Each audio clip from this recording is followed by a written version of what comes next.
রোজার দিনে যে কথাগুলো বললে রোজা ভেঙে যেতে পারে। নাম্বার 1, যদি আমার রোজা না থাকতো তবে দেখতাম তোর কি অবস্থা করতাম। নাম্বার 2, তোরে কি রোজা ধরছে নাকি। নাম্বার 3, আজ আমার খুব রোজা লাগছে। নাম্বার 4, আজ রোজা আমাকে খুব খারাপ অবস্থায় ফেলে দিয়েছে। নাম্বার 5, ভাই রোজা কখন শেষ হবে আর পারতেছি না। নাম্বার 6, রোজার মধ্যে যদি কিছু পানাহার করার অনুমতি থাকতো কত ভালো হতো। নাম্বার 7, রোজার কারণে আমার শরীর খুব খারাপ হয়ে গেছে।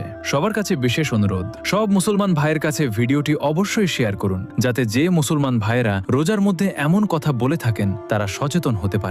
রোজার দিনে যে কথাগুলো বললে রোজা ভেঙে যেতে পারে। নাম্বার 1, যদি আমার রোজা না থাকতো তবে দেখতাম তোর কি অবস্থা করতাম। নাম্বার 2, তোরে কি রোজা ধরছে নাকি। নাম্বার 3, আজ আমার খুব রোজা লাগছে। নাম্বার 4, আজ রোজা আমাকে খুব খারাপ অবস্থায় ফেলে দিয়েছে। নাম্বার 5, ভাই রোজা কখন শেষ হবে আর পারতেছি না। নাম্বার 6, রোজার মধ্যে যদি কিছু পানাহার করার অনুমতি থাকতো কত ভালো হতো। নাম্বার